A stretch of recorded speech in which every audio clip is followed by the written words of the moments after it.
Welcome to انٹیلیکچوئلز avenue. آج ہم Anton چیخو کے جس پلے کو ڈسکس کریں گے اس کا ٹائٹل ہے دا چیری آرچرڈ۔ یہ اینٹن چیخو کا لاسٹ پلے ہے جو کہ 1903 میں رشین لینگویج میں لکھا گیا اور 1904 میں پبلش ہوا۔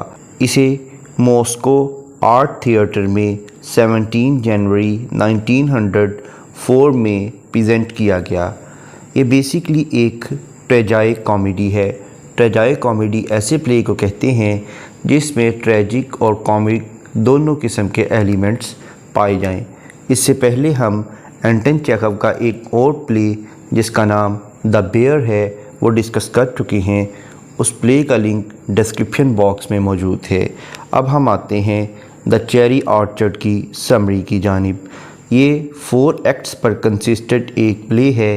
ایکٹ 1 میں بیان کیا گیا ہے کہ پلے میں ایک کمرے کا منظر دکھایا گیا ہے جسے نرسری کہتے ہیں۔ اگرچہ اس کمرے میں ایک لمبے عرصے سے کوئی بھی بچہ نہیں رہ رہا پھر بھی ابھی تک اسے نرسری ہی کہا جاتا ہے۔ مئی کے مہینے کی صبح کا وقت ہے اور چیری کے درخت کھلے ہوئے ہیں۔ یرملی لوفاکن جو کہ ایک کاروباری شخص ہے، کسی زمانے میں اس کا تعلق ایک بہت ہی چھوٹے طبقے سے ہوتا تھا کیونکہ اس کا والد اور اس کا گرینڈ فادر دونوں ہی غلام ہوا کرتے تھے، لیکن اس نے مرچنٹ بننے کے بعد یعنی تاجر بننے کے بعد بہت ہی ہائی سٹینڈرڈ کی لائف شروع کر دی ہے۔ لیکن بدقسمتی سے وہ پیسے کی دوڑ میں بہت آگے نکل گیا اور اس کے دل میں بہت زیادہ لالچ بھر گیا۔ یہ شخص یعنی Lopakhin new middle class Russian society کو ریپرزینٹ کرتا ہے۔ اس وقت وہ میڈم لیوبو رینویسکی کا انتظار کر رہا ہے جو کہ یہاں کی لینڈ آنر ہے اور وہ ارسٹوکریٹ سوسائٹی کے پرائڈ یعنی تکبر کو ریپرزینٹ کرتی ہے۔ وہ عورت بہت امیر ہے لیکن اپنی عیاشی کی وجہ سے اس وقت بہت زیادہ غربت سے گزر رہی ہے۔ وہ اس گھر کی بھی مالک ہے جہاں پر لوفاکن اس کا انتظار کر رہا ہے۔ وہ رشیا سے پیرس 5 سال کے لیے خود ساختہ جلاوطنی میں چلی گئی تھی کیونکہ اس کے ہسبینڈ اور اس کے بیٹے کی ڈیتھ کے بعد وہ بہت زیادہ ڈپریشن میں چلی گئی، اس لیے وہ رشیا کو چھوڑ کر پیرس چلی گئی اور آج 5 سال کے بعد وہ واپس آ رہی ہے۔ لوفاکن کے ساتھ ڈونیاشا بھی اس کا انتظار کر رہی ہے جو کہ میڈم رینویسکی کی ایک گھریلو ملازمہ ہے۔ اپنے بچپن کی کہانی سناتا ہے کہ جب اس کے باپ نے اسے سزا دی تھی تو یہ میڈم رینویسکی ہی تھی جس نے اس کے ساتھ بہت زیادہ شفقت اور ہمدردی کا سلوک کیا تھا اور وہ اسے ایک لٹل پیزنٹ کہتی تھی۔ ڈونیاشا اپنے حلیے کے بارے میں پریشان ہوتی ہے تو لوفاکن اسے کہتا ہے کہ اسے زیادہ سینسٹیو بننے کی ضرورت نہیں ہے، اس کے مقام کے حساب سے اس کی شکل و شباہت بالکل ٹھیک ہے۔ اتنے میں وہاں کلرک سائمن یفکٹف بھی آ جاتا ہے۔ یفکٹف ایک کلرک ہے اور یہ ایک کامک کیریکٹر ہے۔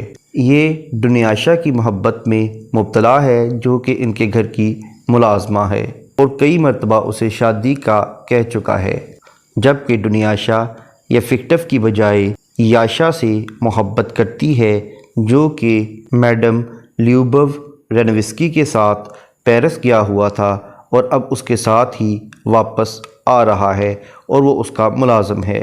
اس کے بعد میڈم لیوبو رینویسکی اپنی بیٹی آنیا اور اپنے ملازم یعنی یاشا کے ساتھ آ جاتی ہے۔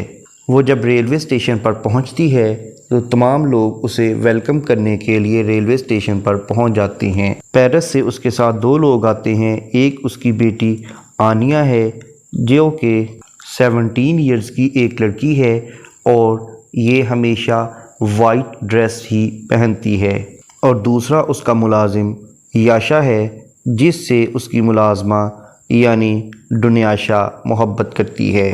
جب مس رینویسکی پیرس گئی ہوئی تھی تو اس کے بعد اس گھر میں ایک لڑکی واریا رہتی تھی جس کی ایج 24 ایئرس ہے اور یہ مس رینویسکی کی اڈاپٹڈ ڈاٹر ہے، اور اس کے ساتھ گھر کی حفاظت کے لیے ایک 87 ایئرس اولڈ بزرگ ملازم رہتا تھا جس کا نام فرز ہے۔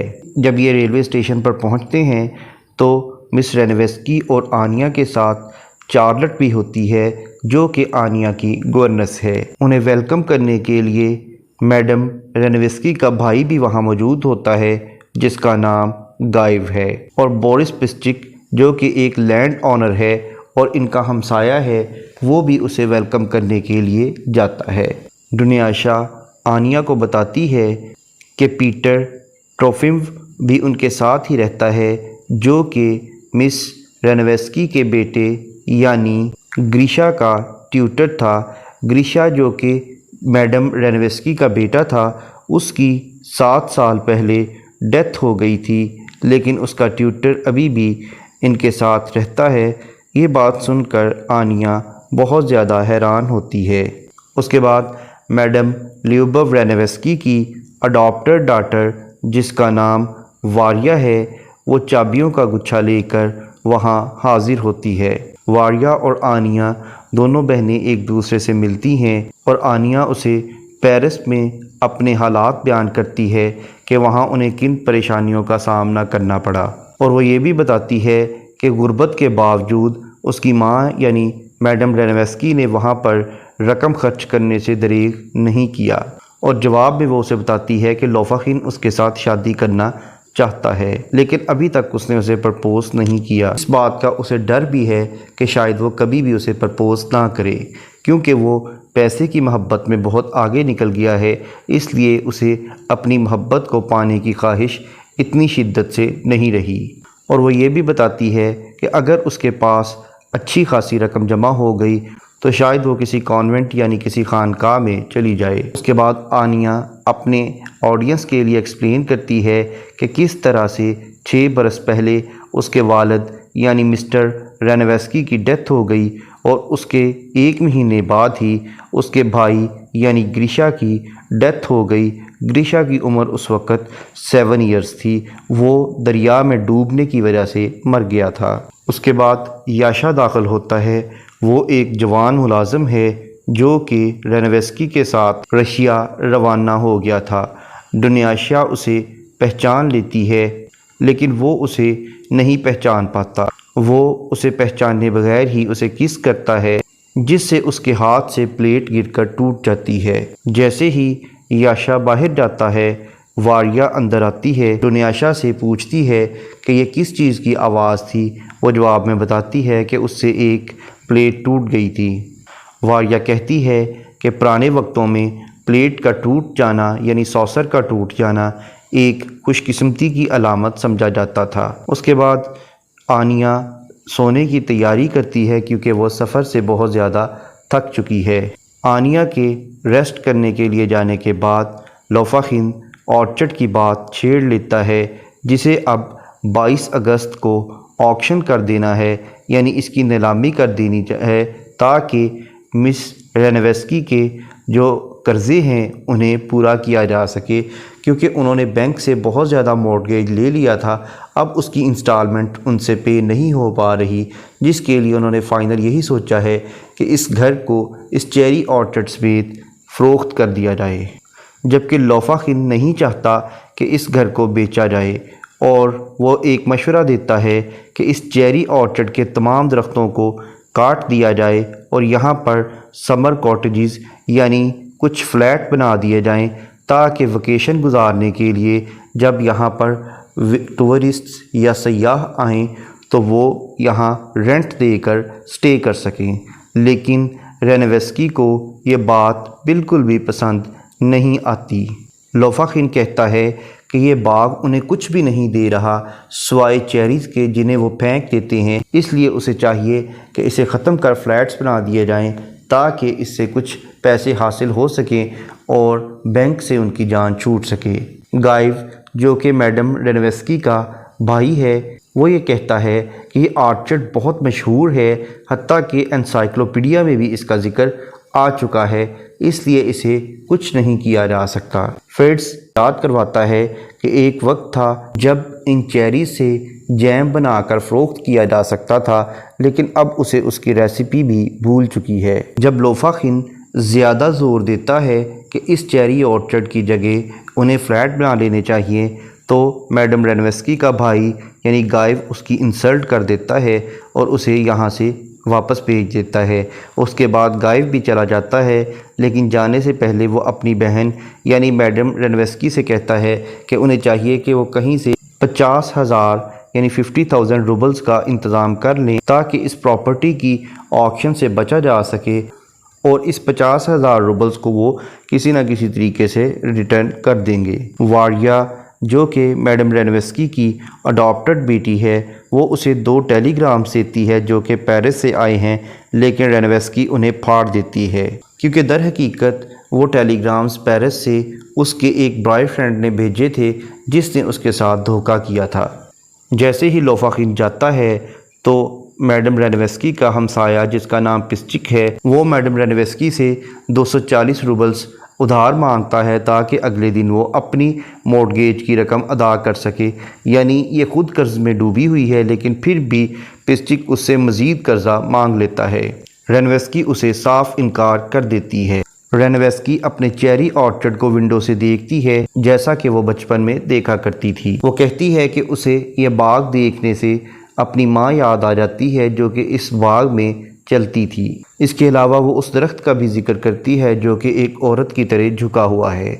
پیٹر جو کہ گریشا یعنی میڈم رینویسکی کے بیٹے کا ٹیوٹر رہ چکا ہے، وہ آتا ہے اور اپنے ساتھ 5 سال پہلے کی گریشا کی ایک تلخ یاد لے آتا ہے۔ میڈم رینویسکی بھی سونے کے لیے بیڈ پر چلی جاتی ہے، لیکن جانے سے پہلے وہ اپنے بھائی یعنی گائیو سے کہہ دیتی ہے کہ پسچک کو 240 روبلز دے دے۔ اس کے جانے کے بعد اس کا بھائی یعنی گائیو اپنی سسٹر یعنی میڈم رینویسکی کے فضول خرچی کے بارے میں گفتگو کرتا ہے، اور وہ کہتا ہے کہ اس کا لیونگ سٹائل بالکل بھی اچھا نہیں ہے، اور اپنی بہن کو بہت برا بھلا کہتا ہے۔ یہ تمام باتیں اس کی بیٹی واریا سن لیتی ہے اور وہ اسے کہتی ہے کہ آنیا بھی اس کی باتیں سن رہی ہے۔ اس پر وہ آنیا سے معافی مانگتا ہے اور اسے معافی مل جاتی ہے۔ اس کے بعد وہ کہتا ہے کہ اس چیری آرچرڈ کو بچانے کا اس کے پاس ایک پلان ہے، وہ یہ ہے کہ وہ کسی بینکر سے مزید قرضہ لے کر فی الحال اس مورٹگیج کو پے کر دے۔ واریا اور آنیا باتیں کر رہی ہوتی ہیں، لیکن واریا کی بات ختم ہونے سے پہلے ہی آنیا سو جاتی ہے۔ پیٹر آنیا کو سوتے ہوئے دیکھتا ہے اور اس کے بعد وہ چلا جاتا ہے۔ یہاں پر ایکٹ 1 کمپلیٹ ہوا۔ نیکسٹ لیکچر میں ہم ایکٹ 2 کو ڈسکس کریں گے۔ ان تمام لیکچرز کو ڈیٹیل میں سمجھنے کے لیے اسی چینل یعنی انٹیلیکچوئلز ایوینیو پر دا چیری آرچرڈ یا اینٹن چیخوف کی پلے لسٹس کو وزٹ کریں، جن کا لنک ڈسکرپشن باکس میں موجود ہے۔ Thank you for attending these lectures.